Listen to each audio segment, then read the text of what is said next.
Welcome to episode 28 of the Forward from 50 podcast, where we interview people over 50 who are pursuing new direction for their lives. It's an opportunity for men and women to tell their stories, their way, in their own words. I'm Greg Gerber, the founder of Forward from 50 and your host for today's show. When Don Gleason was a child, he observed the impact pollution was having on his favorite fishing streams. That sparked a career dedicated to cleaning up the environment. He got his bachelor's degree in civil and environmental engineering from the University of Wisconsin in 1982. But that was bad timing because a big recession was underway. When Don was applying for jobs, he got 454 rejection letters from firms saying they are not hiring anyone. So Don became a U.S. Air Force officer instead. His job in civil engineering allowed him to focus on environmental issues. He retired as a full-bird colonel who commanded 3 civil engineering squadrons and a mission support group.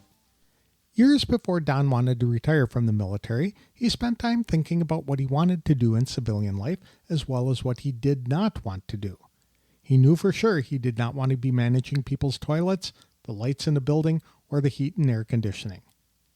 Don wanted to find a company where he could work in different areas of environmental compliance, conservation, or restoration to clean up old toxic sites and help keep America's waters clean. Unfortunately, after he started a new job, Don was eventually nudged into a role uncovering cost efficiencies for the U.S. Department of Engineering projects. After working in that position for a while, Don knew it was not his forte. So he started training in his off hours to become certified with the John Maxwell team. At age 56, Don started his own company to help people transition out of their jobs into opportunities better suited for their skills, talent, and most importantly, their experiences.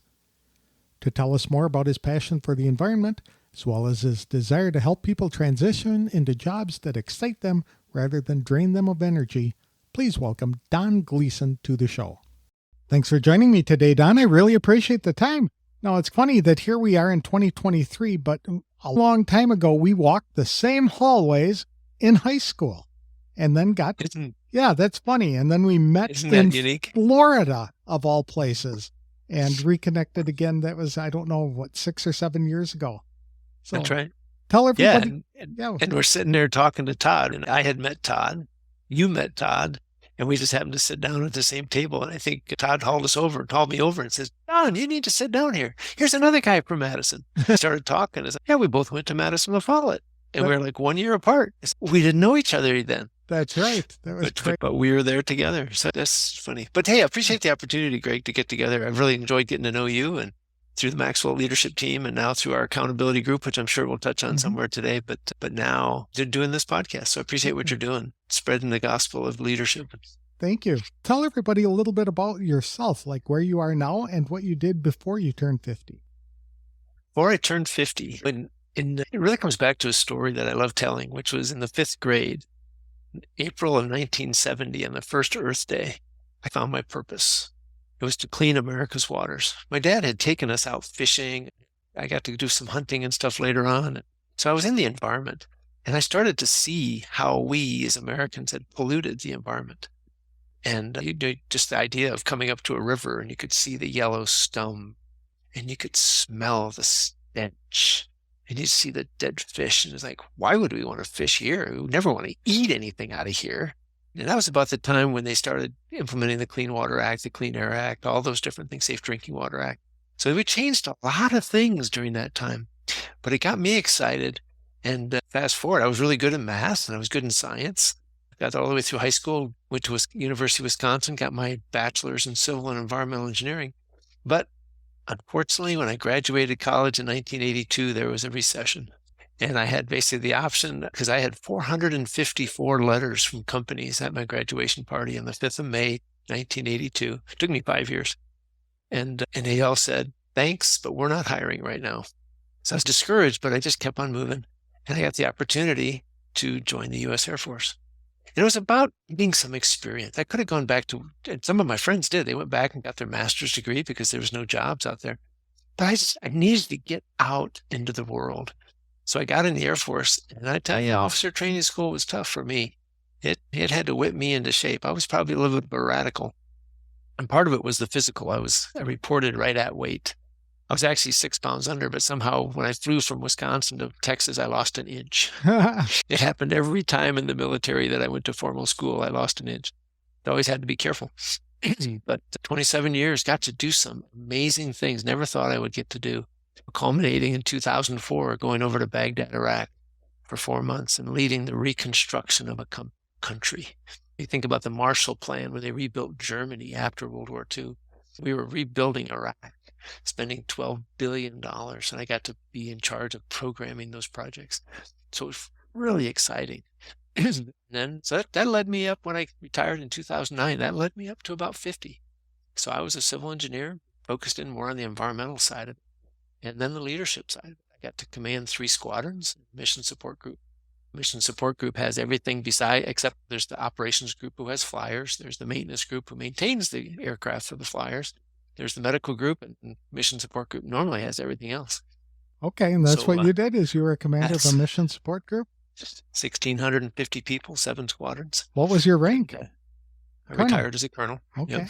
That was actually kind of interesting story, because on the way down to Baghdad, I was a colonel select, but they wanted me wearing colonel. And the Air Force doesn't frock, that's the word they use, frock people very often. So I had to go get high level approval.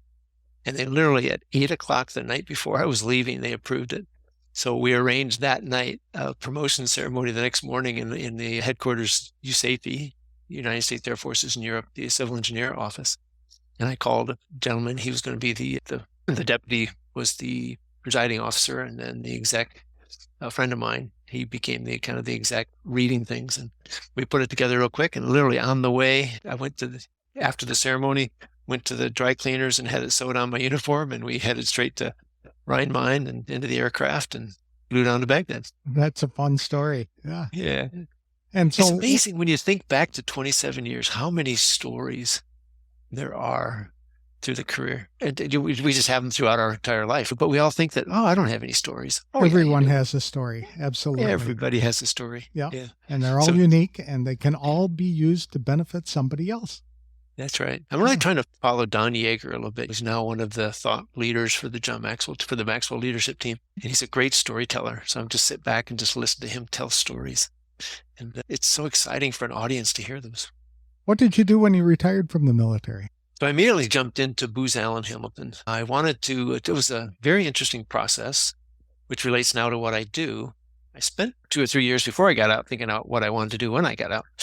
And I did not want to do architecture or project design, facility design. I didn't want to do facility maintenance. I'd done all those things in the Air Force, but that was not something that excited me. It went right back to environmental. I really wanted to find a company that I could work in some of the different areas of environmental compliance or conservation or restoration, cleaning up old sites, whatever it might be.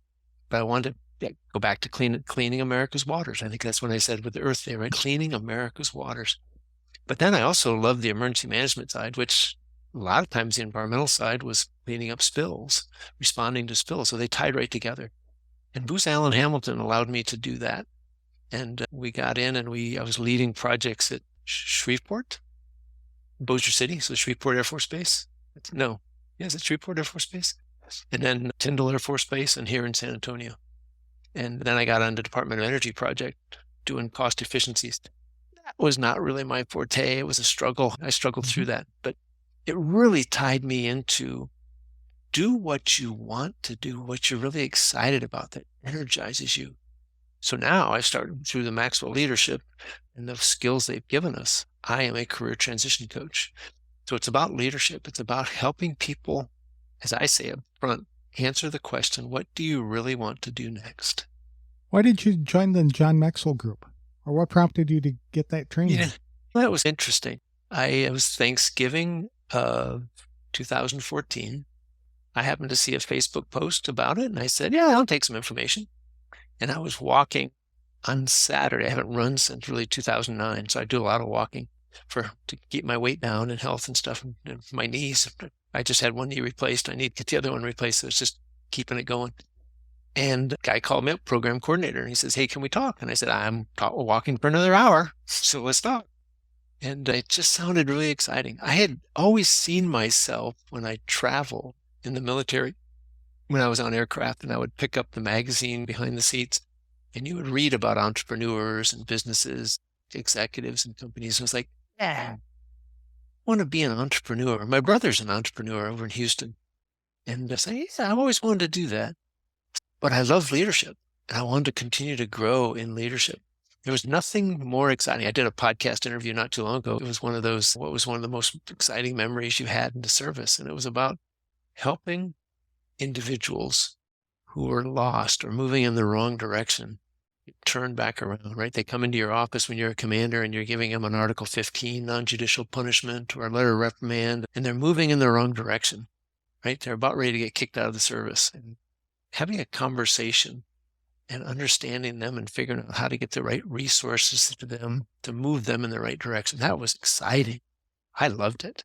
And then taking an organization to places that they didn't think they could be, right? Challenging them, demanding performance, not from a tutorial perspective, but from an out-front leadership perspective. And I won a number of awards in the Air Force. We won a number of unit awards in the Air Force, and it was about leadership. So I just loved it. So there's an opportunity for me to impact other companies and other leaders. I just had to get onto that. So you started your own business from there? I did. Yeah, I got certified with the Maxwell Leadership Team in 2015. 2 years later, I started my own company. I was still working for Booz Allen until 2018. So we were up in Oak Ridge, Tennessee, and we'd be sitting at a restaurant, a brewery. And all of a sudden I'd say, oh, it's 7:30. I got class at 8:00. And they'd look at me like, dude, you're 50-some years old. What are you doing going to school? I said, I got class 3 nights a week. And I would get on the calls with the mentors, and they'd go through different topics, and I'd ask questions and learn. It was exciting.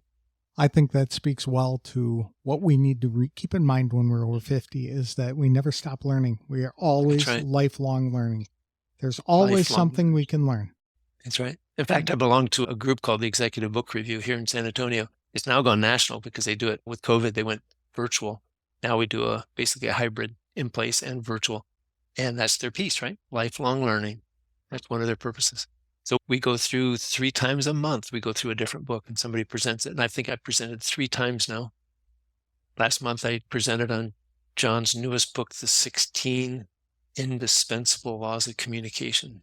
Very good. I think I got that title right. When you started your business, you were doing it part-time while working for your full-time employer. And I was. How did you do that? How did you manage both? It was a struggle because I wasn't connecting with the people in San Antonio that I really wanted to work with. So it was really more about learning and growing and just trying things. So I would do some masterminds with the staff that I had in Oak Ridge, Tennessee, and we did the leadership game, right? Mm-hmm. Tried that out.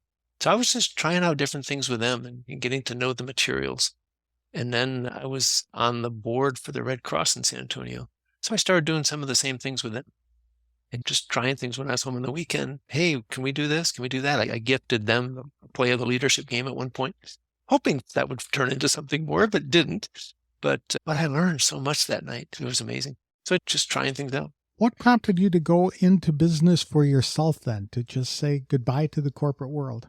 I was frankly tired of the contracting. We had won a contract down in Florida, and even though the individual that we were supporting had worked for me in the past, it was a kind of a pain in the butt. And he wanted things his way. My contracting officer was saying, you can't do certain things like that. And I was trying to balance in the middle, and it got to be a challenge to communicate. And it wasn't fun anymore. When I got onto the Department of Energy job, the prime contractor we were with, it was very political and frankly abusive, and just wasn't fun anymore. I would sit in my room. I had an apartment 1 year in Amarillo, so I didn't have to take all my stuff home every Friday night. And I had to then for another year in Oak Ridge, Tennessee, and I would sit there sometimes listening to songs about quitting and giving my 2-week notice. And I was like, yeah, you got to pay attention to this emotion, right? There's something here that says this is about to end.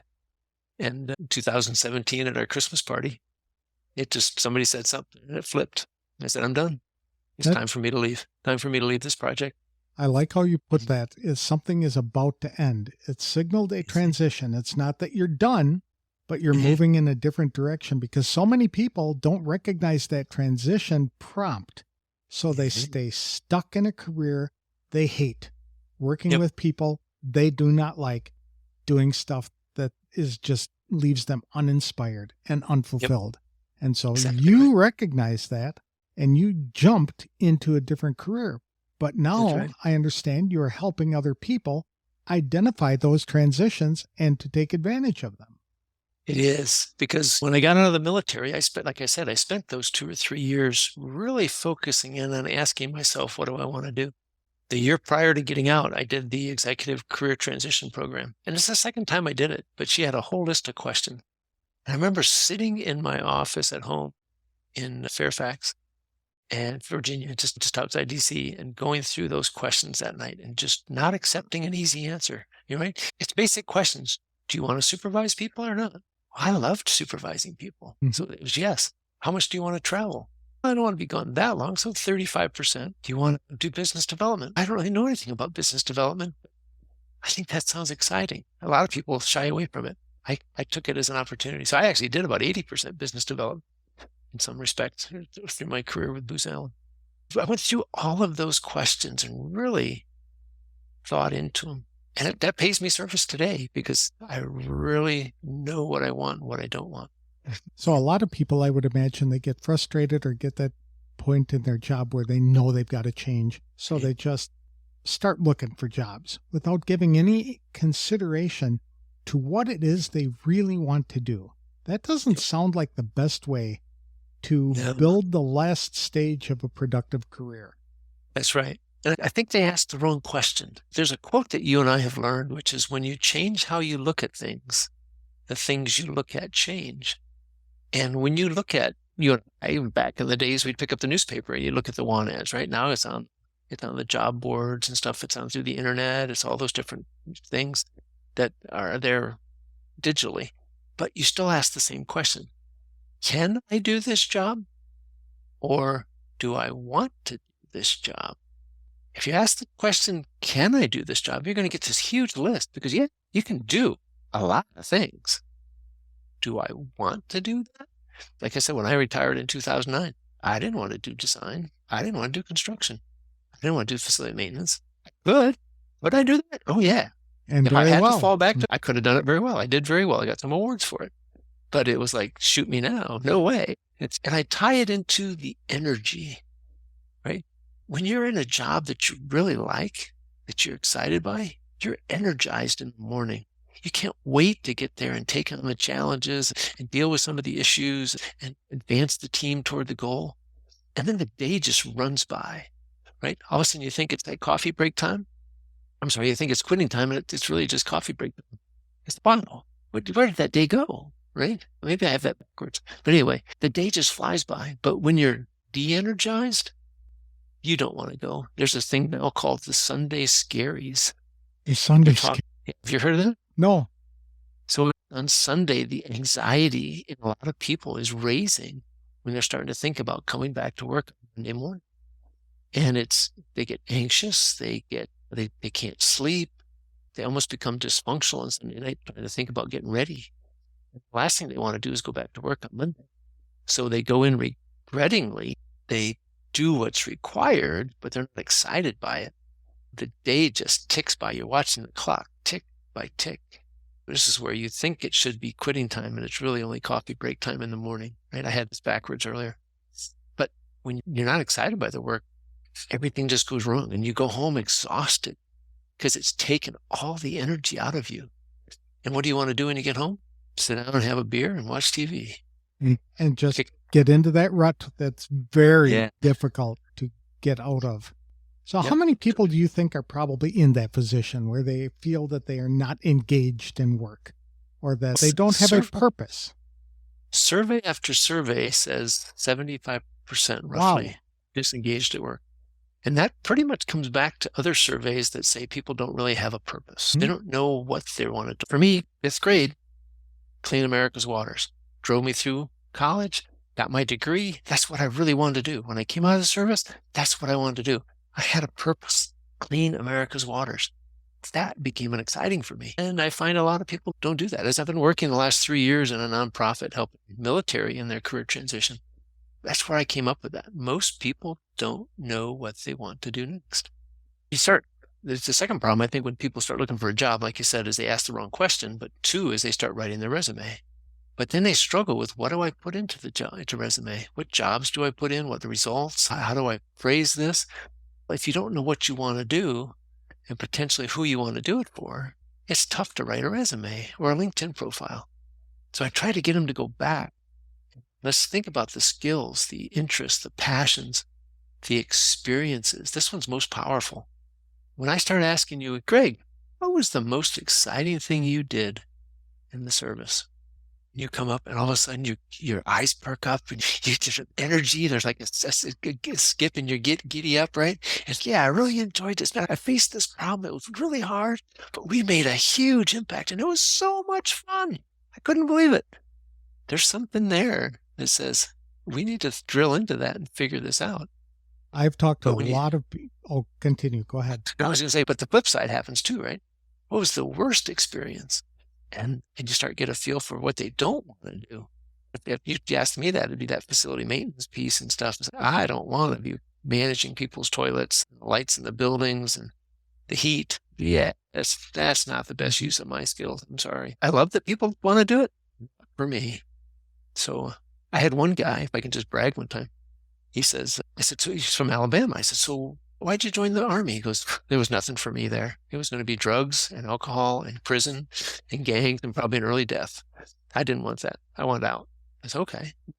So we talked and talked and talked. I said, what was those good things? He talked about the challenges and project management and stuff. I said, well, what was the best experience?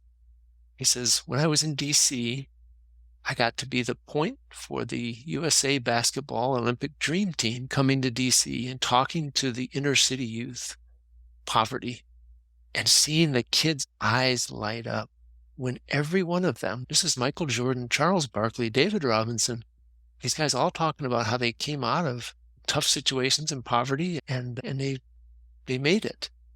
And the kids are like, it's possible. We can do this. And he says, I just wanted to work with the kids because he came out of that situation, right? There was nothing for him in Alabama. So it tied in with him. And that's the connection we found. So I think he's doing that volunteer now because he found a project management job that they really wanted to do. But it's that energy that's so exciting. My mantra right now is to help you find the job that energizes you and the life that fulfills you. That's because they go together. Absolutely. A lot of people like you saw something that they were passionate about as a kid. And this is, I want to do this. And of course, all of us, when we're younger, we want to be firemen and we want to be astronauts and things like that. But there are other people, they say, this is really interesting to me. I think I'd like to explore this. But well-meaning friends, family, and guidance counselors will tell them, you can't make money doing that, so why don't you pick something else? So they go into a career based on the suggestion by one person without doing any research as to whether they want to do that. And they make it their life for the next 20, 30, 40 years. Yep. And then at some point, they've got to realize that the jobs are more than money. They've got to have the purpose in there. So do people over 50 who find themselves bored at work have to leave the job they're in? Or is there a way for them to rescue that job to make it more meaningful? Yes and yes. For the most part, when I finally get with people, they're tired of it. It's time to change. I won't say they burn bridges, but mentally they've burned bridges. They said, it's time. That's kind of the way I was when I was in that Department of Energy job. It was, this isn't going anywhere. I'm just biding my time. I'm trying to figure out where I'm going to go next. I had mentally checked out. Now, I was still doing the work, but I had mentally checked out of this is not a long-term thing for me. So I think a lot of people, by the time I start working with them, are in that boat. So it's about figuring out where you want to go next. What's the next opportunity? Where can I take my skills? I would love to work with people, and I have, in some respects, through the nonprofit I was with, helping them repair the situation. We had one individual who had got in, he wanted to work. He was looking for that individual contributor. He got into project management, doing contracts, but now he was traveling the world, gone 60% of the time, working 70, 80-hour weeks. He says, I'm burned out. This is not what I wanted. So I said, so you're just going to leave? He goes, yeah, I'm putting in my 2 weeks tomorrow. This was like 2 years ago. It was 2 years ago. So he got the job 3 years ago, and he was a year in. And I said, what if we were able to have a conversation with your boss and just tell him that this is not the life that you were looking for? He goes, I'd love that if we could frame it. And I said, well, let's work right now. We had 7 people on the call. It was a mastermind. I said, let's frame that conversation right now. And he went in the next day and he had the conversation. And they said, yep, I recognize that. Let's figure this out. Let's give me some time, but let's work it down. He got back down to about 50 hours. And it was starting to be manageable. Unfortunately, they want a bunch more work. And guess what? He's back to 70, 80 hours. So he's in the process of leaving. But it was fun to get him to think into the conversation, because I don't think too many people are willing to have the conversation. When you think of 67% of people are an S in the DISC personality assessment, and S's resist conflict. I'm an SC. I feel it every time I go into a conversation, but I know I got to do it, but I don't want to do it. But a lot of people let that stop them. So they won't go into the office and have the conversation with the boss. They say, the boss should know. The boss is seeing how many hours I'm putting in. No, he's not. He's doing his own work. He's out traveling. He's winning work. He or she, they, I should use. And you got to sit them down. They may not know that's not the right thing for you, because we did that in the military. We worked 60, 70-hour weeks. When we were deployed, we worked 100-hour weeks. You got nothing else to do. So it almost is, we jump back into almost what we don't want. And you have to first identify, I'm pointing to my head if we're not on video, right? We have to identify to ourselves what we want and what we don't want.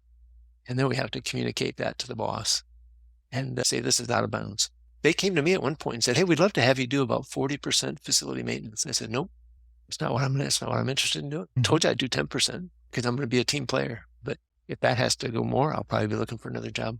I said, I don't say that as a threat. It's what I want to do now. I get to choose, just like everybody else here gets to choose. I didn't get to choose for 27 years. Now I get to choose, and I'm going to choose.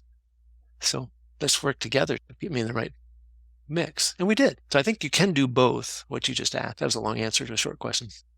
A lot of people think of going into business for themselves, but they might not be ideally suited for that. It takes an entirely different skill level and skill set to be in business for yourself.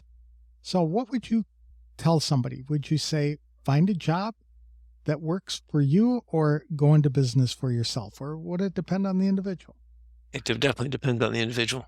Definitely. Depending on what their dreams are, their desires are, how they want to do things. But if they're going to go in for themselves, is what we typically do. And then the book E-Myth Revisited talks this in great fashion. I love the book. And when I do business coaching, I use that book, and I also use Traction because it helps. It's the process of figuring out your business. The first thing I love out of E-Myth in the back when he starts talking about it is, what is it you want in your life? Is it the number one thing? He says, it's not about what do you want in the job. It's what do you want in life, right? That 40 to 50 hour a week, 25% travel. I want to supervise. I want to do business. All those things that I didn't realize I was doing it, but I was defining what I wanted in life. I wanted the opportunity to be home on the weekend. I wanted to do camping and hiking, fishing and bird watching. My wife loves bird watching. I wanted to do all those things. And then now, how does the job fit into that is his question number 2. Problem with being the entrepreneur is you're going to put in a lot of work until you get things going, right? That's right. You and I and Todd, we all realize that. You're doing everything, the marketing, the content development, the social media posting, the delivery, you're doing everything until you can get enough money coming in to hire other people. So you got to be willing to do that. And there's a lot of people who aren't willing to do that. So it takes a lot of effort. But I think when you figure that, you got to go through that process before you start doing the job. I started a nonprofit 3 years ago, and we didn't do that. I'm speaking from experience. And we got down 3 years later, and we didn't have a whole bunch of, without going into detail, we didn't have a whole lot of things in place.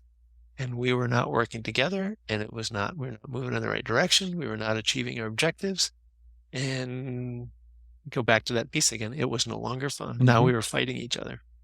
If we would have designed it up front and reached agreement of how we're going to do this and had everything in place, it had better potential. 80% of small companies fail in the first 5 years. The other 80% fail in the next 5 years. So that's 96% of small businesses fail within 10 years. And Michael Gerber and E-Myth Revisited went back and he did surveys, and it was majority of people don't put in place the vision, the mission, goals, the strategies, the organization structure, the development, all those things up front. And guess what? They fail. You had talked about the changing attitudes around work. You and I are both on the far end of the baby boomer scale, but we grew up living to work, get a job, and we poured all of our time, effort, energy into our work. But that's what our parents taught us, wasn't it? Yep, that's what our parents taught us. But the younger generations started looking at their parents and grandparents and saying, I don't want that stress. I don't want that joyless existence of just going to work, coming home, and watching television. So they started developing this idea that they're going to work to live. And I think that's an important thing that we can learn from the younger generation as well, how important that is to be using the work to give us the resources so that we can do the things that we want to do. Yeah. My daughter, I want to brag on her for a second. She's a millennial. She's the youngest of three. All three of my kids are millennials. She always had a dream, even before COVID, to get a cargo van and renovate it to be a camper and then go on the road and work remotely and see the world, see the national parks. Well, she did. Last year in June, she bought a cargo van and we helped her buy it, and we helped her make the cabinets and stuff. And she had all kinds of other friends who helped her install the solar panels, install the batteries, do this, that, and the other thing, and have the holes in the roof and the floor. And she's now spent 5 weeks on the road going up the coast of California. She lives in Nebraska. So she drove all the way out, drove up the coast of California, and then she did another trip through the Rocky Mountains for 4 weeks. And that's experiences. And I talked to her founders of her company. We were in Lincoln, Nebraska a couple of weeks ago. And we were going out to lunch, and we stopped, and she introduced us to two of the 4 founders of the company. And they love it. They are tied in with the experiences that she's doing and things she's seeing. And she's got her clients into it. They're excited every time they get the call. Tell us where you're at today. What are you seeing today? What was the challenge last night? And she's doing her job fantastic, is what they said. So it was funny because they said when we walked in the room, thank you for birthing this girl. She is awesome. It wasn't about thanks for helping you grow up or just the great skills she has, which she does as well. So it's fun to see how that generation is grabbing onto that. She is grabbing onto that. And I think you're exactly right. In the book Tim Elmore just wrote, we were talking earlier, a new kind of diversity. He goes through each of the generations, the builders, boomers, X, Y, and Z. Y is millennials, Z, as he calls them, the coronials, because they've had several different corona issues over the last 20 years. So what are they like? What do they drive to? Why is it behind that? The economy, the stock market, technology, all those different things impacted them differently. I remember, here's a simple thing. Christmas, my parents used to always pick up the wrapping paper, fold it up, iron it. My wife's mother did the same. They saved it. Because what did they do? They came out of the 20s and 30s, the Depression, and World War II, when they were saving resources. And that just became, I'm reading Atomic Habit, and that's became a habit. Because they did that, I do that. And it drives my kids crazy. Dad, we can just go buy more paper. There's plenty more out there. I can't do that. It goes against what my parents taught me. It goes against my environmental sustainability background. I realize how I got trained, right? Now, while my kids don't understand me, if they read the book, maybe they would understand me. Oh, this is why Dad's the way he is. Because I now look at the kids and, oh, this is why they are like they are. Living, working to live, not living to work. Looking for experiences. I think there's so much to learn in that arena. I love the story about your daughter, because when we were younger, the adults would tell us, if you don't shape up your life, you're going to live in a van by the river. And now it's a lifestyle choice. The people want to do that kind of thing. I'm laughing because she did a social media post about 2 months ago, and her van was sitting by a river. And she said, I got told all the time, make sure you succeed or you're going to be in a van by the river. And guess what? I'm succeeding and I'm in a van by the river. So you nailed it. That's right. It's so funny. Yeah. Is there anything you'd do differently if you had to start over? I always go back to what some people have said when we ask that question, which is they say no because everything I went through developed me into the person I am today. I wish I would have known more about personality assessments when I was in school and understood who I was naturally, why I do the things, right? Because I'm an SC in DISC, C is very analytical, very process oriented, compliance to processes, right? I got to develop a step by step and I walk through it same way every time. I can't be that D who just, or the I who just randomly works on things. I got to do it in an organized manner. And the S is very teamwork and collaborative oriented. So I'm gonna focus in on that team focus, not just getting things done, but I want to do it as a team. And I wish I would have known that because, in fact, I told this story. I remember since the 4th grade, every parent-teacher conference with my mother, and the teacher would say, "Don has great ideas, but he's slow to participate in classroom discussions. He needs to raise his hand quicker. He adds so much." She missed that I'm a C, that I'm thinking before I speak. Eyes speak before they Think. they speak before they think, right? So it's always the eyes that are talking. It's the C's who are sitting in the back of the room thinking through things. And by the time I processed it and was ready to jump in, she was off to the next question. So I started all over again. So teachers, that's one reason I'm thinking about teachers really need to understand their kids at a different level. It's not just the material, it's their personality and how they interact and how to bring them into the conversation, what to expect.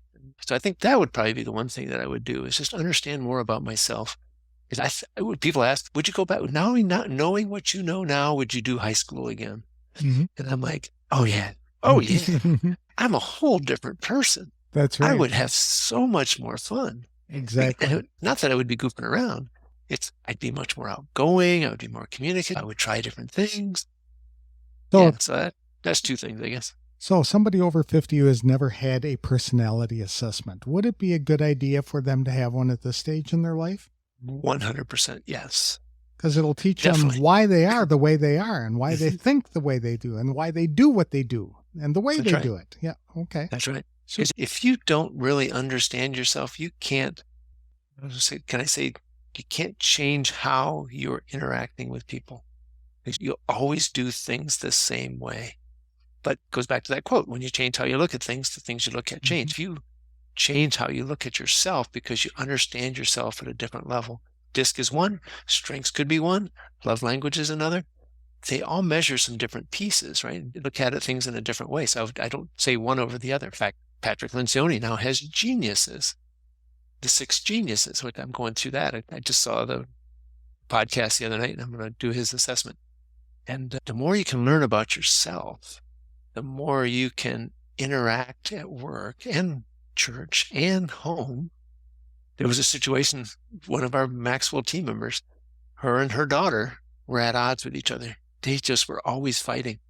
They did the DISC together, and the daughter looked at mom and said, "Oh, I understand why you do what you do." That's right. And then the mother said the same thing. And they now accepted each other, and they work together. And the stress is gone and they're getting along great. In fact, I see some pictures of them going on vacations together. So you could do the same at work, right? Now I understand the people that I'm working with and why they're doing what they're not. It's not that they're being lazy. Yeah, not that they're being lazy or bad attitude. They just look at things differently. That's hard. That's hard to adapt to that.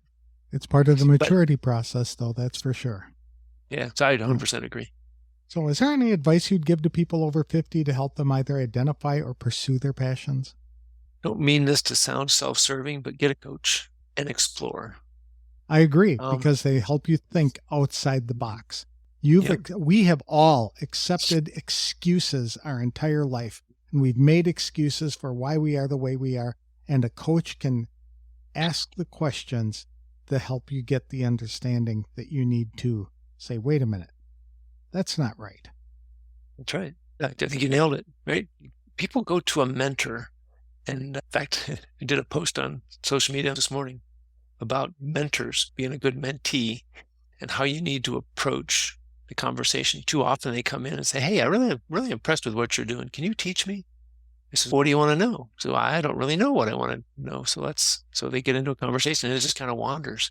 But if you think about where you're at, so say you're 52, right? And at 59, I want to be here. I'm working with an individual who's 57 and wants to retire at 67. What do we need to do to get you to that point?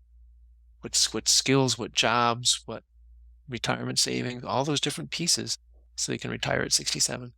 It's not going to happen doing the same things. So through our process, we've only short couple months in, he's already changed jobs twice. He's doubled his income. He's got more opportunities coming. He's excited where he's going, using his skills, taking on new challenges. He's changed kind of his perspective. It's exciting. That's neat, because there was a story that I saw earlier today that a new survey has revealed that 40% of people don't think they'll be able to retire ever. So now we're going back to what we were talking about a long time ago. You are going to have to like your job if you're going to have to keep it for a long time. So getting that kind of coaching to help you understand yourself and others and what you really want more out of a job or more out of life, and then developing a plan to get it would be a good idea for anybody over 50, especially if they're still of working age. So how can people connect? I heard that number. If I can, I heard that number is a lot higher than 40%. Is it really? Wow. Yeah, I've been seeing that people in their mid-50s only have $60,000 to $80,000 saved for retirement. That's right. Like, you got to be kidding. Even if you earn 10% on that, that's only $8,000 a year. Right. Even if they say to withdraw 4%. So if you had $1 million, 4% is 40,000. Doesn't even get you the median income these days. So that's exactly right. Yeah. So how could people connect with you if they wanted to hire you as a coach or to learn more about the things that you can do for them? The best way is through LinkedIn. Okay. And Don with the middle initial L, Gleason. I'm the only one. There's 67 other Don Gleasons, but I'm the only one with the middle initial. Send me a note. Say you heard me here with Greg Gerber on, was it the Over 50 podcast? Forward from 50 podcast. And would love to talk to you about this. Super. And let's just have a conversation. I offer on these podcasts complimentary 30-minute conversation with anybody who wants to connect with me. Let's see what things we could do. I want to pour some value into you, get you moving in the right direction. And if you want to continue to work with me, let's do that. But I want that conversation to bring you value. That's great. Thank you for your time today, Don. I really appreciate it. This has been a lot to think about for people. And I wish I had this conversation with somebody 15 years ago. I'll be 63 here in a couple of weeks, and it would have made a difference in my life had I had that conversation back in my early 50s. Yeah, that's probably one of those things. What would you do if you did it over again back in high school, college? Yeah. Yep. I probably didn't rely enough on things like this. I wasn't into personal growth. I wasn't into podcasts. The podcast didn't exist. That's right. It was all books.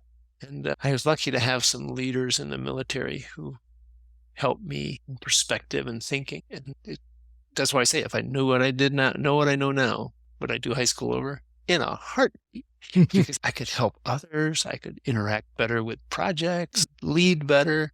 I'd be a better student for teachers. Oh, there's so much I could do. It was so much fun.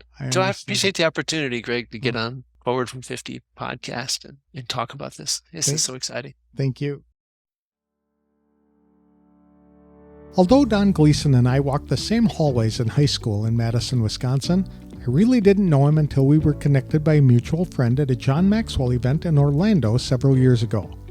I admire Don's devotion to helping people find jobs that are ideally suited for their personalities as well as their career and life goals.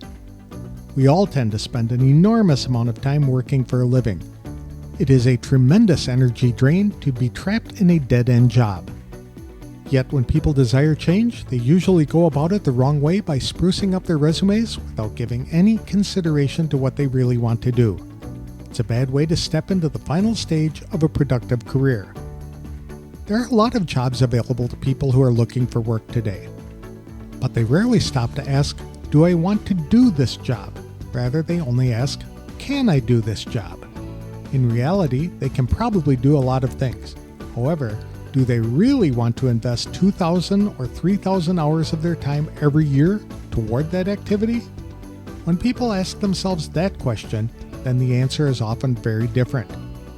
Don read a study recently that suggested 75% of people are disengaged at work, and that often comes back to a lack of purpose.